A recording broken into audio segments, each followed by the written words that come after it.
Bonjour et bienvenue à ces présentons End It Now sur la maltraitance.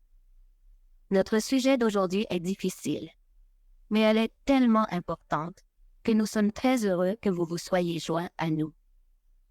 Anne Hamel et moi-même avons travaillé ensemble pour compiler le matériel nécessaire à ces deux présentons. Je partagerai cette première, qui pose les bases du sujet, puis elle partagera le second, qui est davantage un atelier basé sur une étude de C.S. intitulée Sarah's Diary. Nous espérons que vous pourrez les regarder tous les deux. Pour celui-ci, je commencerai par quelques réflexions préliminaires, je prierai et j'entrerai ensuite dans le vif du sujet. Avez-vous déjà entendu l'analogie qui compare l'Église à un troupeau de moutons? L'Ancien et le Nouveau Testament comparent tous deux le peuple de Dieu à des brebis, l'ensemble des croyants à un troupeau et notre Seigneur à un berger. L'un des chapitres les plus aimés de la Bible est le psaume 23. Le Seigneur s'appelle lui-même notre bon berger et nous sommes les brebis de son pâturage. Mais nos dirigeants sont également comparés à des bergers. S'adressant aux pasteurs et aux anciens qui s'occupent du troupeau, Paul dit « Faites donc bien attention à vous-même et à tout le troupeau dont le Saint-Esprit vous a confié la responsabilité. » Nous voulons tous croire que nos églises sont des lieux sûrs, où les bergers et les brebis vivent tous selon les normes de Dieu. Malheureusement, nous savons tous par expérience que ce n'est pas le cas. Nos églises sont remplies de personnes imparfaites et brisées. En fait, nous rencontrons parfois un loup déguisé en brebis. De plus, nous rencontrons parfois un loup déguisé en berger. Certains bergers ont, comme le déclare Jérémie, perdu la raison. Ils ne recherchent plus la sagesse du Seigneur. Aujourd'hui, nous abordons le sujet difficile des abus, en particulier des abus sexuels, parmi ceux qui professent d'être des disciples de Jésus. Malheureusement, des abus se produisent dans les églises et les communautés de toutes les confessions. L'impact des abus est toujours grave, mais il est multiplié lorsqu'ils sont perpétrés par l'une des brebis, c'est-à-dire par une personne qui prétend être un disciple de Jésus. Il est encore plus dommageable lorsqu'il est le fait d'un berger du troupeau, d'un responsable, d'un enseignant ou d'un pasteur. Comment des choses aussi hideuses que les abus peuvent-elles se produire dans l'Église? Si vous regardez une congrégation typique, tout le monde semble gentil. Presque tout le monde a été baptisé. Nous prêchons les messages des 3 anges dans le monde entier. Le peuple du Seigneur est la prunelle de ses yeux. Comment les problèmes et la douleur des abus peuvent-ils exister dans notre Église? Nous aimerions avancer 2 raisons. Première, partout où l'humanité déchue est rassemblée se trouvent des problèmes. Deuxième, l'Église est l'endroit préféré du diable pour travailler. Le diable aime travailler dans les gouvernements, les organisations et les divertissements, certes. Mais n'en doutez pas, il déploie ses meilleurs efforts, les plus intenses, pour semer la zizanie dans l'Église, tant auprès de ses membres que de ses dirigeants. Heureusement, l'Église adventiste du 7e jour a pris des mesures décisives, en particulier au cours des 2 dernières décennies, non seulement pour parler de ces questions, mais aussi pour aider à assurer la sécurité de nos enfants et de nos membres au niveau mondial. La journée de la prévention des abus a été ajoutée au calendrier mondial de l'Église en 2001. En 2009, l'initiative a été élargie sous le nom d'End It Now. Des ressources axées sur un aspect de la maltraitance sont mises à la disposition de nos églises dans le monde entier à l'occasion de la journée annuelle End It Now, le 4e sabbat du mois d'août. N'êtes-vous pas heureux que nous ayons des dirigeants qui prêtent attention à ce genre de questions? Aujourd'hui, dans le cadre de l'initiative End It Now, nous allons donc en parler, en gardant à l'esprit les objectifs suivants. reconnaître l'existence des abus, mieux les comprendre, apprendre à réagir plus efficacement. Accepter le fait que cela se produit est la première étape qui nous permettra de rendre nos communautés de foi encore plus sûres. Prions. Cher Père Céleste, merci pour notre famille mondiale de l'Église adventiste du 7e jour. Merci pour les dirigeants courageux et perspicaces qui ont mis au point des initiatives visant à résoudre des problèmes familiaux difficiles comme celui-ci. Seigneur, sois présent parmi nous aujourd'hui d'une manière particulière. S'il y a des personnes pour qui ce sujet sera particulièrement difficile, sois particulièrement proche d'elles pendant que nous étudions ce thème. Ouvre nos cœurs et nos esprits à ce qui apportera la guérison à ceux qui souffrent déjà de ces questions et utilise ce temps passé ensemble pour nous aider à éviter de futures souffrances. Nous vous le demandons au nom de Jésus. Amen. Commençons par définir la maltraitance. Nous pensons parfois qu'un agresseur est un étranger qui passe par une fenêtre ou qui s'approche d'une personne dans une ruelle sombre. Cependant, la plupart des abus commis sur les enfants sont le fait de quelqu'un que l'enfant connaît et aime, généralement quelqu'un en qui il a confiance et dont il dépend. Il s'agit souvent d'un membre de la famille.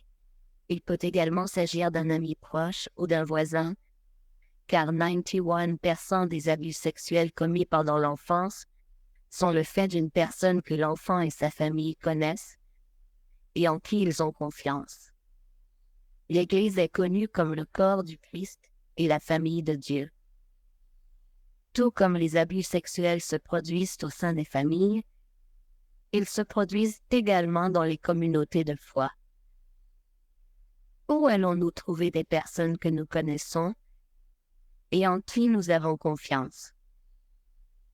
Où allons-nous trouver un endroit où laisser tomber nos protections? Dans nos familles et à l'Église. Les abus sexuels ne sont pas suffisamment signalés et les définitions des abus varient d'un État à l'autre et d'un pays à l'autre, de sorte que nous ne disposons pas de chiffres précis sur les taux d'abus, mais on estime qu'environ un garçon sur 10 et une fille sur 5 seront victimes d'abus sexuels dans leur enfance. Même si nous n'aimons pas le reconnaître, des études menées au sein de notre Église montrent des statistiques similaires. Pour nous aider à examiner cette question, voici 7 exemples réels d'abus au sein de notre communauté de foi, l'Église adventiste du 7e jour. Nous reviendrons sur chaque exemple au fur et à mesure. Bien sûr, nous avons changé leur nom. Exemple de cas.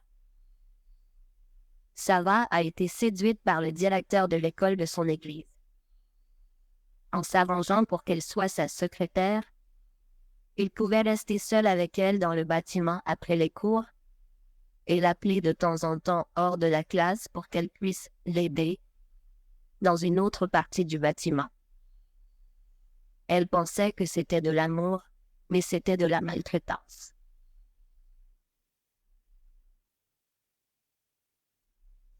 Daniel a eu le béguin pour son professeur de musique au collège et a commencé à flirter avec lui. Il était ravi d'accepter ce qu'elle lui proposait. Elle aussi pensait que c'était de l'amour. Mais, même si c'est elle qui l'a initié, il s'agissait là aussi de maltraitance. Matt avait des difficultés en mathématiques en 5e. Son professeur l'a invité à rester après les cours pour qu'elle puisse lui donner des cours particuliers et, ce faisant, lui a appris de nouvelles façons de s'amuser. Au début, il en a pris plein les yeux, mais c'était de la maltraitance. David était ravi d'être loin de chez lui et d'être dans le dortoir pour la première fois, mais il n'était pas facile de trouver un équilibre entre les études et toutes ces nouvelles libertés sociales. Son conseiller lui a proposé de l'emmener à la salle de sport locale, juste tous les deux, pour que David puisse faire de l'exercice et qu'il puisse parler. David s'est senti bizarre lorsque le conseiller l'a rejoint, ou la douche, et a réalisé plus tard qu'il s'agissait de voyeurisme. Ce n'était pas du ministère. Et même s'il n'a pas posé la main sur David, c'était de la maltraitance. Amanda avait terminé ses études secondaires et avait entièrement consacré sa vie au Seigneur. Elle souhaitait ardemment faire une différence dans le monde et avoir une famille plus saine que celle dans laquelle elle avait grandi. Son pasteur a revendiqué un rôle paternel dans sa vie et, voyant son potentiel, l'a encadré dans plusieurs domaines d'un ministère efficace. En fin de compte, il l'a conseillé sur la manière d'être une bonne épouse. Au départ, elle pensait que c'était utile, mais c'était de l'abus. Ce sont des histoires difficiles à entendre, n'est-ce pas? Nous n'en avons plus que deux. Ce sont des histoires difficiles à entendre, n'est-ce pas? Nous en avons deux autres. Brenda était malheureuse dans son mariage. Son mari la méprisait et la faisait se sentir inadéquate et inutile, voire invisible, de multiples façons. Lorsqu'il a divorcé, elle a demandé de l'aide à son pasteur. Il l'a aidée à se sentir valorisée, belle et vivante. À la fin de chaque séance de conseil, il prenait ses mains dans les siennes pour prier, et puis un jour, il en a pris davantage. Elle pensait que c'était de l'amour. C'était de l'abus. Suzanne était une mère célibataire récemment divorcée qui s'était installée dans une communauté adventiste pour trouver le soutien que ne lui offrait pas sa propre famille non chrétienne. À l'église, elle a rencontré un chrétien adventiste spirituellement engagé qu'elle respectait.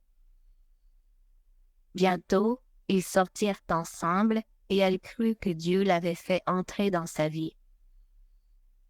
Elle faisait confiance à ceux qu'elle pensait être son expérience religieuse supérieure, de sorte que Suzanne croyait que l'aspect physique de leur relation reflétait son engagement envers elle et leur avenir ensemble. Elle s'est sentie trahie par lui et par Dieu lorsqu'il a décidé que leur relation ne lui convenait pas. En profitant d'elle comme il l'a fait, il a abusé d'elle. Nous reviendrons au fur et à mesure sur chacune de ces histoires. Souvent, nous pensons que l'abus implique la violence, mais aucun de ces cas ne comporte de violence. Aucun d'entre eux n'indique que la victime a résisté à l'abus ou qu'elle a cherché de l'aide. Au moment des faits, aucune d'entre elles n'a même reconnu qu'il s'agissait d'un abus. Pourtant, en raison de la différence de pouvoir qui existait dans chaque cas et de l'incapacité à donner un consentement valable, chacune a été violée. Il y a abus lorsqu'une personne utilise son pouvoir ou son influence pour profiter d'une personne vulnérable. Le pouvoir et l'influence auraient pu être utilisés pour bénir l'autre personne, mais ils ont été utilisés pour un plaisir égoïste. Certains bergers du troupeau du Seigneur sont comme des loups affamés et des chiens voraces, insatiables. Ce sont des bergers qui ne savent rien comprendre. Tous suivent leur propre voie. Ésaïe 56.11. Dieu les réprimande également. Malheur aux pasteurs d'Israël qui se paissaient eux-mêmes. Les pasteurs ne devaient-ils pas paître le troupeau? Ézéchiel 34:2. Cet abus de pouvoir et d'influence est le point commun de toutes les histoires que nous venons d'entendre. Dans la plupart des pays du monde, l'abus sexuel d'un enfant est considéré comme un crime. Bien qu'il soit courant d'avoir des définitions juridiques qui définissent ce type d'abus et rendent obligatoire la dénonciation, l'abus peut également se produire entre deux adultes si une personne profite de la vulnérabilité d'une autre. C'est peut-être une idée nouvelle pour nous, mais en tant que chrétiens, la barre que nous plaçons dans la définition de la maltraitance devrait être plus haute que celle fixée par le monde, tout comme Jésus a placé la barre plus haut pour l'adultère et le divorce dans les pratiques juives de son époque. Il est parfois dit aux victimes d'abus sexuels, « Oh, ce n'est pas comme s'il t'avait fait du mal. » Tu n'es pas toute blanche dans cette histoire. En fait, tu as aimé ça. Alors de quoi te plains-tu? Mais les victimes reçoivent des marques noires et bleues sur l'âme. Et, il s'avère, sur presque tous les aspects de l'avenir de la personne, y compris la santé. Les recherches montrent que tous les types de maltraitance dans l'enfance sont susceptibles d'endommager le cerveau en développement de l'enfant, le prédisposant à des problèmes de santé mentale et physique tout au long de sa vie et augmentant les risques de problèmes de toutes sortes, sociaux, émotionnels, comportementaux et scolaires. La maltraitance augmente la probabilité de comportements addictifs chez les adolescents, ainsi que de comportements à haut risque. Elle augmente également les risques d'une grande variété de problèmes professionnels, juridiques, financiers et sociaux, et même le développe. Le secret de l'abus crée un sentiment d'isolement et de déconnexion des autres qui interfère avec le développement social et émotionnel normal. Les abus sexuels sont particulièrement préjudiciables au cœur même de l'identité d'une personne. Lorsqu'ils sont subis pendant l'enfance, ils augmentent les risques de dépression, d'anxiété et d'autres problèmes de santé mentale à l'âge adulte. Lorsqu'un enfant ou un adulte est victime d'un abus sexuel, il en résulte un niveau de honte et de culpabilité, accompagné d'un sentiment de dévalorisation que certains, s'ils ne reçoivent pas d'aide, ne parviennent jamais à surmonter. Lorsque l'abus est perpétré par un chrétien, le dommage est d'autant plus grand qu'il s'accompagne d'un abus spirituel. Les traumatismes et les abus amènent toujours à remettre en question sa foi ou son système de croyance. Mais les abus sexuels perpétrés par une personne en position d'autorité spirituelle peuvent démolir la foi. Paul écrit « Toi, demeure dans les choses que tu as apprises et reconnues certaines, sachant de qui tu les as apprises. » 2 Timothée 3:14. Quel est l'effet sur votre foi lorsqu'il s'avère que vous n'avez pas pu faire confiance à ceux qui vous ont enseigné?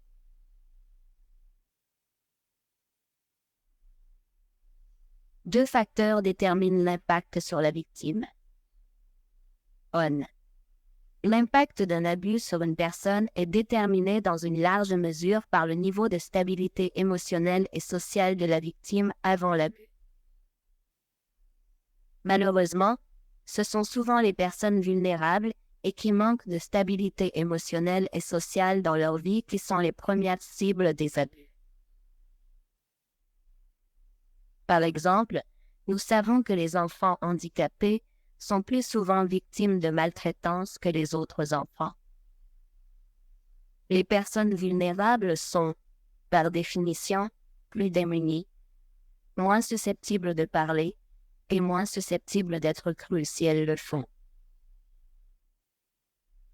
L'une des choses les plus importantes que les églises puissent faire pour se prémunir contre les abus est de soutenir et de renforcer les familles. Les familles monoparentales sont particulièrement vulnérables. Matt, par exemple, était vulnérable aux yeux de son professeur de 7e année en raison des circonstances du divorce de ses parents. Sa mère soupçonnait que quelque chose n'allait pas entre Matt et son professeur, mais en tant que mère célibataire dans une nouvelle ville, elle craignait de compromettre son emploi à l'église et de causer encore plus de traumatisme à ses enfants si elle essayait de dénoncer ce professeur. Matt est resté silencieux et a essayé de se comporter comme si tout allait bien. Il voulait l'aide et l'attention que lui apportait son professeur, mais il savait aussi que le fait de parler pourrait déstabiliser encore plus sa situation familiale. Sa mère a été encore plus intimidée à l'idée d'interpeller l'enseignant lorsque celui-ci a reçu le prix de l'enseignant de l'année. La situation de Matt n'est pas rare. Il est très difficile, voire impossible, pour un seul parent de répondre à tous les besoins émotionnels et sociaux de ses enfants, ce qui rend ces derniers vulnérables à l'attention que leur portent les autres. De nombreux parents sont reconnaissants d'avoir des personnes, en particulier au sein de l'Église, qui sont prêtes à les aider à s'occuper de leurs enfants et à les soutenir. Lorsqu'un système familial est fragile, les parents ont tendance à négliger les signes indiquant que quelque chose ne va pas. Tout. L'impact de la maltraitance est également déterminé par la réaction des adultes ou des personnes en position d'autorité ou d'influence lorsque la maltraitance est signalée. Il est souvent très difficile pour une victime d'en parler à qui que ce soit en raison des sentiments de culpabilité et de honte qu'elle éprouve. Nombre d'entre elles ne se sentent pas victimes, mais estiment être responsables de ce qui s'est passé et craignent de se dénoncer elles-mêmes si elles parlent. C'est particulièrement vrai si l'auteur de l'infraction a rendu l'expérience agréable ou excitante. Si une victime n'est pas crue ou si les détails de son histoire sont contestés ou remis en question, l'impact de l'abus s'intensifie. Non seulement la victime se sent déjà violée, mais elle se sent maintenant en danger et sans protection. Les victimes sont parfois blâmées pour ce qui s'est passé. Même les jeunes enfants, en particulier ceux qui sont en manque affectif, sont parfois accusés d'être séduisants. Malheureusement, cela arrive bien plus souvent qu'on ne l'imagine. Surtout lorsque l'auteur est en position de pouvoir et d'influence au sein de la communauté. Les gens ont du mal à croire les informations négatives concernant une personne qu'ils respectent et admirent. La dissonance cognitive qui en découle fait qu'il est plus facile de croire que l'histoire a été inventée ou a pour le moins été exagérée. C'est l'une des raisons pour lesquelles de nombreuses victimes ne parlent jamais. En plus de leur honte, elles craignent de ne pas être crues.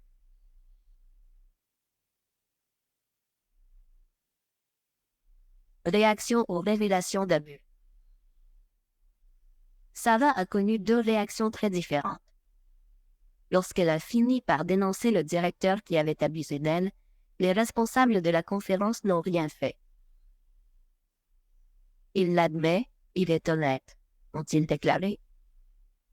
Et c'était il y a si longtemps. Que voulez-vous que nous fassions? Sarah ne savait pas ce qu'il fallait faire. Mais leur décision de le garder comme directeur de l'école était un nuage sombre au-dessus d'elle. Ignorer les abus qu'elle avait subis pendant des années, ignorer l'impact qu'il avait eu sur sa vie, le considérer comme honnête à ce sujet car il a admis les faits, était une offense non seulement à Sarah, mais aussi à notre Seigneur qui a dit qu'il vaudrait mieux qu'une meule de moulin soit suspendue au cou de quelqu'un plutôt que cette personne égale un enfant. Matthieu 18, 6.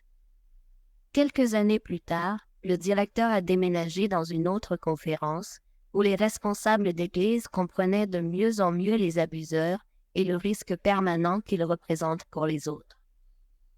Providentiellement, ils ont entendu parler de l'expérience de Sarah avant qu'ils ne prennent ses fonctions. Ils ont contacté Sarah pour confirmer la rumeur.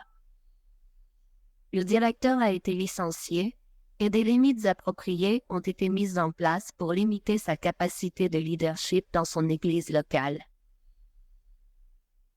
C'était extraordinaire pour Sarah, mais ce n'était pas tout. Le président de la conférence l'a appelé pour la remercier de son aide dans la gestion de cet agresseur.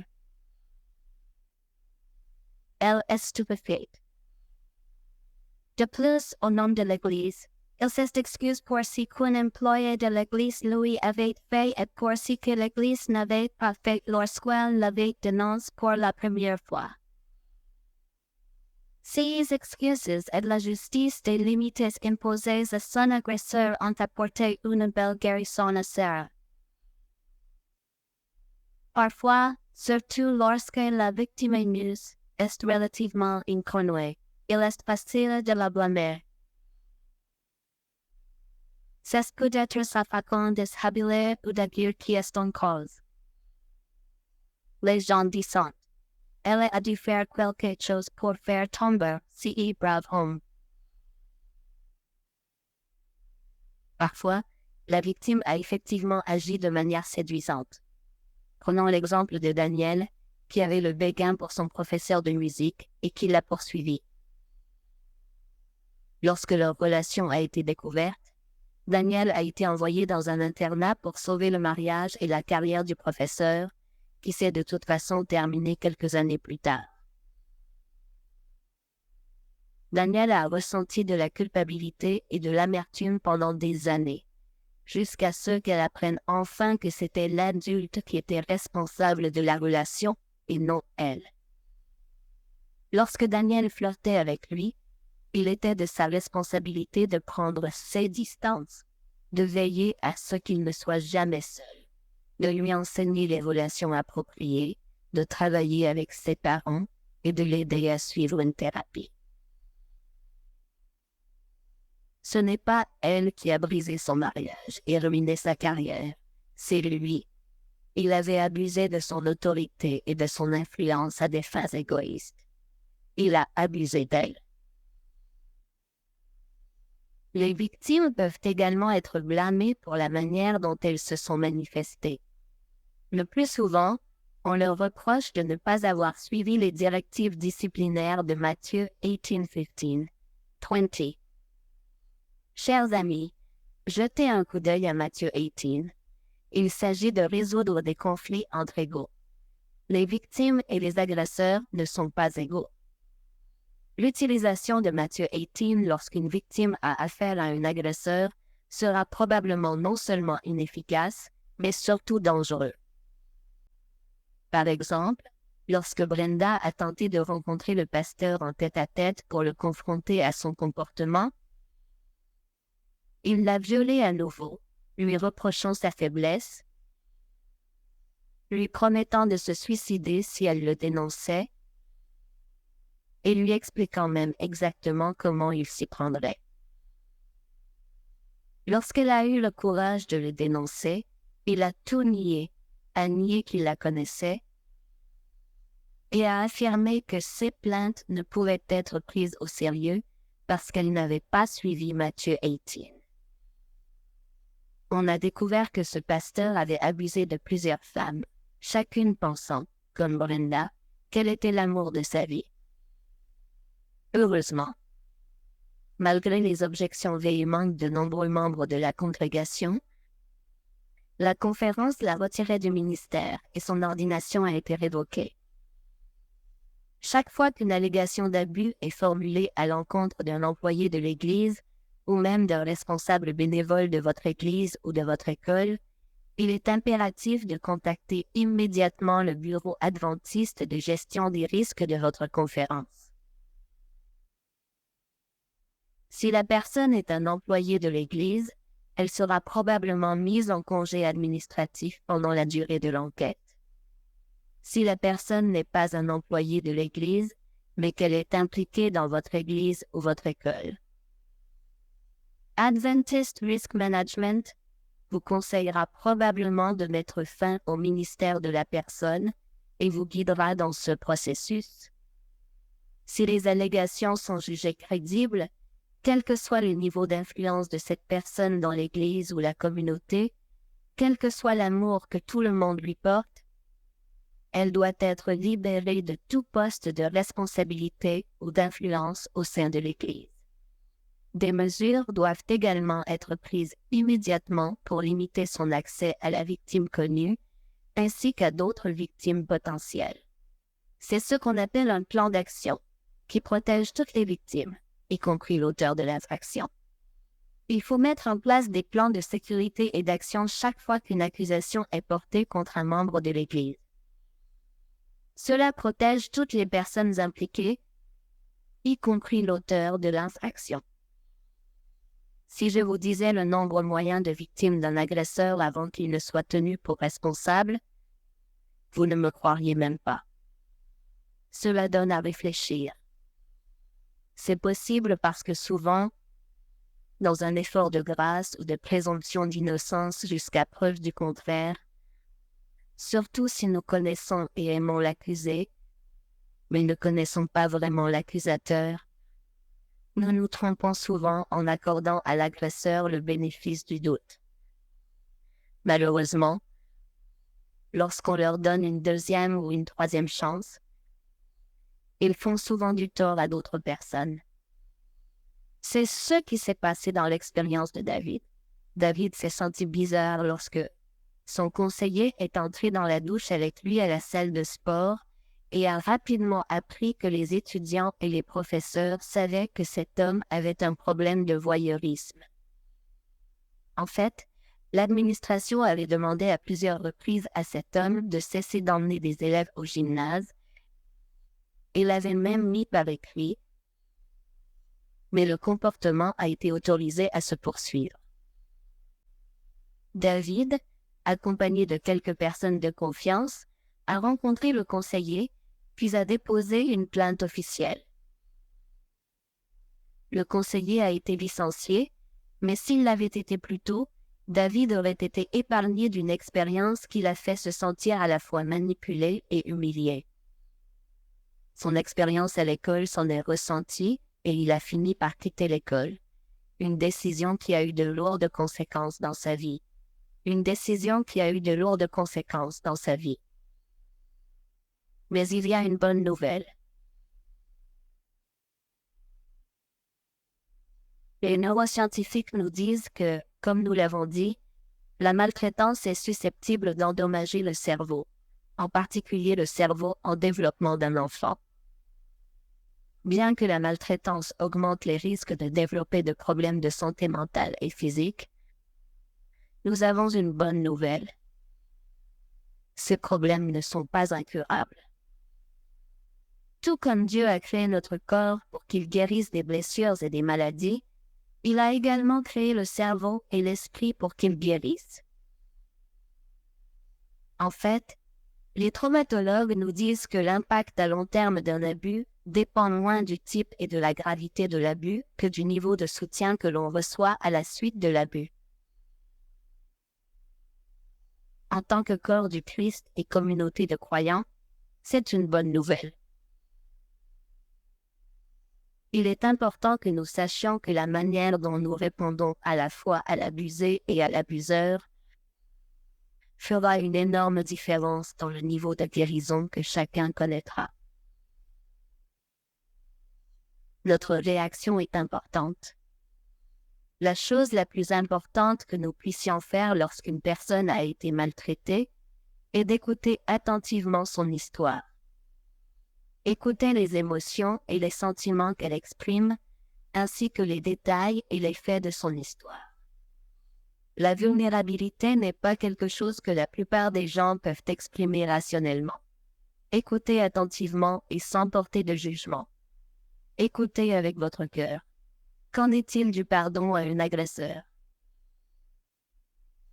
Comme nous le savons tous, il peut être très difficile de pardonner à quelqu'un. L'une des raisons en est que nous ne savons souvent pas ce que cela signifie.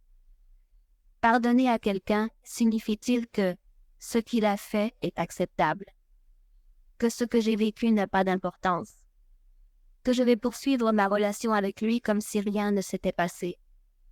Qu'il me reste toute cette douleur et cette souffrance, mais qu'il n'a pas à en subir les conséquences? Comment suis-je censé pardonner à quelqu'un qui ne me présente pas d'excuses sérieuses? Qui n'admet pas avoir fait quelque chose de mal? Ou qui n'admet même pas avoir fait quoi que ce soit? Lorsque nous utilisons le mot « pardonner » ici, nous voulons simplement dire renoncer à l'amertume. Par conséquent, la réponse est non à chacune des questions ci-dessus. Pardonner à quelqu'un ne signifie pas que ce qu'il a fait était juste ou que cela n'a pas d'importance, ou que je dois continuer ma relation avec lui comme si rien ne s'était passé, ou que je n'ai pas à en subir les conséquences. Le pardon nomme le mal comme tel. Le pardon ne consiste pas à ignorer le mal, ce qui envoie le message que l'abus était acceptable ou qu'il n'avait pas d'importance. Le pardon permet d'évacuer les émotions débilitantes, sans permettre à l'auteur de l'abus de continuer à exercer son pouvoir sur vous.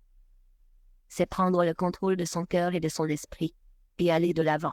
En tant que chrétiens, nous voulons que tout le monde s'aime et s'entende. Nous voulons que les gens se réconcilient. Nous voulons que tout redevienne comme avant. Cependant, la réconciliation avec l'agresseur, même avec le pardon, n'est pas toujours possible, ni recommandée.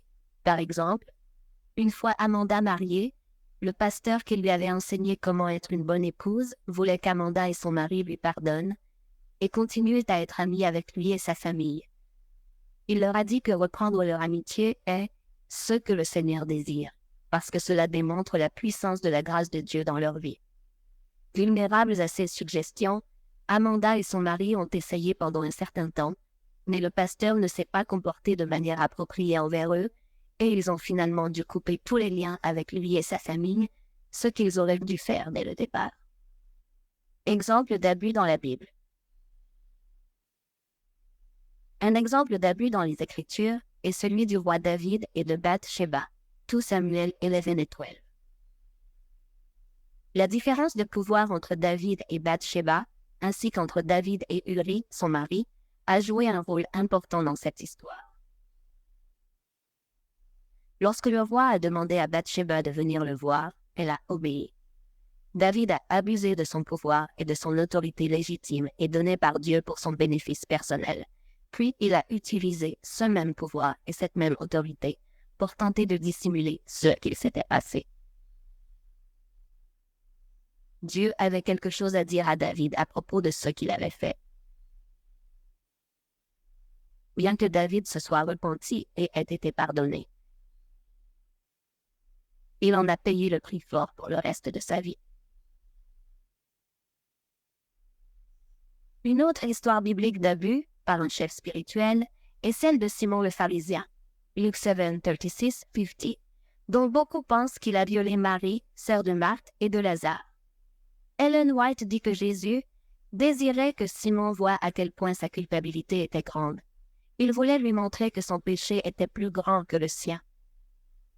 Une autre référence à l'abus, par un chef spirituel, concerne les fils d'Élie, Ophni et Phinée, qui, en tant que prêtres, profitaient des jeunes femmes qui assistaient à l'entrée du tabernacle.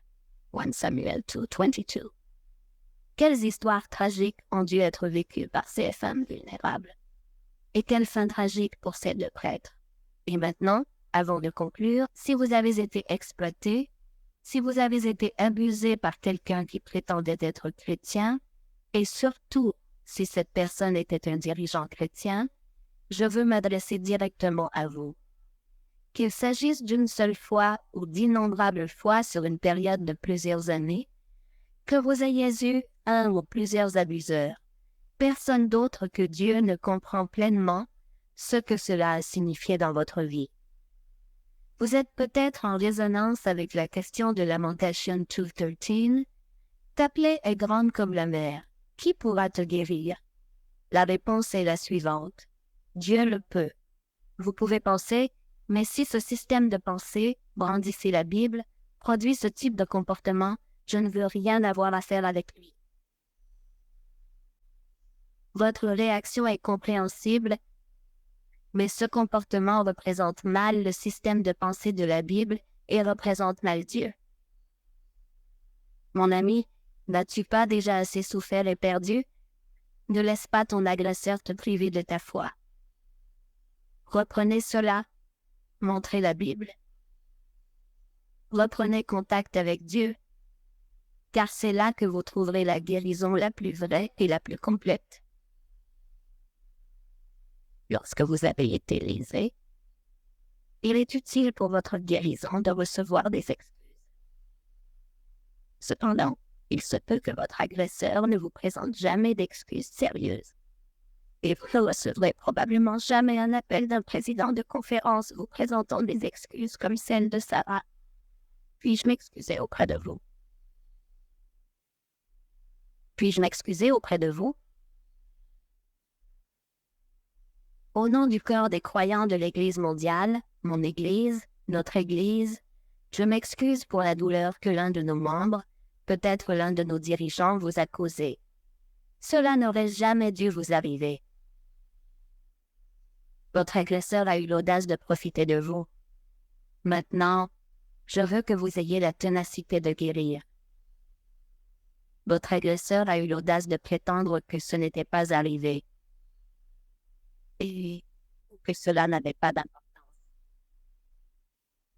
Je veux que vous ayez la ténacité de dire que c'est arrivé et que cela a de l'importance. Votre agresseur a peut-être eu l'audace de se comporter comme une sorte de super chrétien. Je veux que vous ayez la ténacité de vous comporter comme un vrai chrétien, avec toute la dignité et la joie que cela implique. Mon ami, ne laisse pas cette expérience te définir ou déterminer le reste de ta vie. L'Église et le monde ont besoin de toi. Dieu a besoin de toi. Il a besoin de ton énergie, de ton point de vue, des dons offerts par Dieu. Dieu a une place pour toi dans son royaume, et une place ici sur terre où tu es le seul à pouvoir faire la différence. Alors, cherche la guérison, cherche de l'aide et va de l'avant. C'est le moment. Le moment est venu. En conclusion, je voudrais lancer un appel à chacun d'entre nous. Nous devons nous assurer qu'il y a des fenêtres dans les portes, qu'il y a toujours 2 adultes avec un enfant, que les antécédents de chacun sont vérifiés, etc. Mais surtout, nous devons être attentifs. Et si quelque chose nous inquiète, nous devons être prêts à faire ce qui pourrait être inconfortable pour tout le monde et à enquêter. La seule chose qu'elle demande, c'est que le spectateur ne fasse rien. Elle fait appel au désir universel de ne pas voir, de ne pas entendre et de ne pas dire le mal. La victime, quant à elle, demande au spectateur de partager le fardeau de la douleur. La victime demande de l'action, de l'engagement et du souvenir. Si vous avez l'occasion de soutenir une victime, faites-le. Si vous avez l'occasion de demander des comptes à un agresseur, faites-le. On dit que le mal prospère quand... Connaissez-vous la suite de la phrase? Le mal prospère lorsque les bonnes personnes ne font rien. Ne le laissez pas prospérer sous votre surveillance. Terminons par une prière. Cher Père céleste, comme ton cœur doit se briser devant les abus qui se produisent dans notre monde et même dans notre Église. Pardonne-nous lorsque nous n'avons pas fait attention, lorsque nous n'avons pas eu le courage de faire ce que nous savions devoir faire. Je prie pour que tu nous donnes plus de courage et que tu nous aides à être plus attentifs à l'avenir. S'il te plaît, guéris-nous, Seigneur. S'il te plaît, guéris-nous tous. Au nom de Jésus. Amen.